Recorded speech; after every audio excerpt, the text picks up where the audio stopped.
শ্যামলী বাড়ির সবাইকে বলল, স্যার আমার রক্ষাকর্তা, স্যারের দিকে যে চোখ তুলে তাকাবে আমি তার চোখ উপড়ে নেব, স্যারের যে ক্ষতি করতে চাইবে আমি তাকে কিছুতেই ছাড়বো না। তখন অপলা বলল, এত যে স্যার স্যার করছো, সেই স্যার তোমার জন্য কি করেছে? বন্ধুরা, সম্পূর্ণ এপিসোড পেতে এক্ষুনি ভিডিওটিতে লাইক দিয়ে দেখতে থাকুন। তখন শ্যামলী বলল, আজকে যে আমি এখানে দাঁড়িয়ে আছি সে সব কিছুর অবদান একমাত্র স্যার। স্যার আমাকে নতুন জীবন দিয়েছে, আমাকে বাঁচিয়েছে।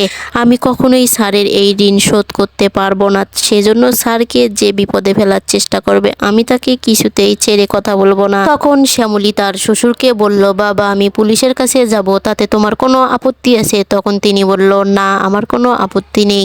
অন্যদিকে অপলা অনিকেতের মাকে বলল, বৌদি আজ বাদে কাল অনিকেতের বিয়ে, তুমি কি চাও আমার ছেলেটা জেলে যাক, বাড়ি ছাড়া হোক?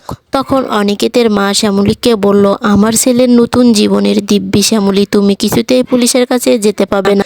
একথা শুনে শ্যামলী আটকে গেল। তখন অনুপ শ্যামলীকে বলল, দেখলে শ্যামলী, তুমি আমার কিছুই করতে পারবে না, কারণ আমি চাই অনিকেতের বিয়েটা এখন না হোক, যে করেই হোক আমি অনিকেতের বিয়েটা আটকাবই। তখন শ্যামলী অনুপকে বলল, আপনি কিছুতেই এ বিয়ে আটকাতে পারবেন না, আপনাকে আমি চ্যালেঞ্জ করলাম। শ্যামলী সূর্যকে বলল, বাবা আপনি তো জানেন এ বাড়িতে কে একমাত্র চায় স্যারের ক্ষতি হোক, আর স্যার এখন তো গ্রেট বেঙ্গলে উপস্থিত হয়েছে, সবকিছু নিজের হাতে সামলাচ্ছে।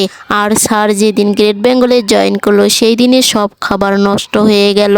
আবার আজকে স্যার নতুন জীবনে পা দিতে যাচ্ছে, এখনই আবার ফুলদানি ব্লাস্ট হলো। তখন শ্যামলী বলল, এই সব কিছুর পিছনে নিশ্চয়ই কোনো উদ্দেশ্য আছে বাবা, আমি থাকতে কেউ কখনো স্যারের ক্ষতি করতে পাবে না বাবা। তখন সূর্য শ্যামলীকে জড়িয়ে ধরে আর বলল, মা তুই কেন এই বিয়েটাকে ভাঙলি? বন্ধুরা, এরপরে কি ঘটবে তা দেখার জন্য এক্ষুনি আমাদের চ্যানেলটিকে সাবস্ক্রাইব করে আমাদের চ্যানেলের পাশে থাকুন।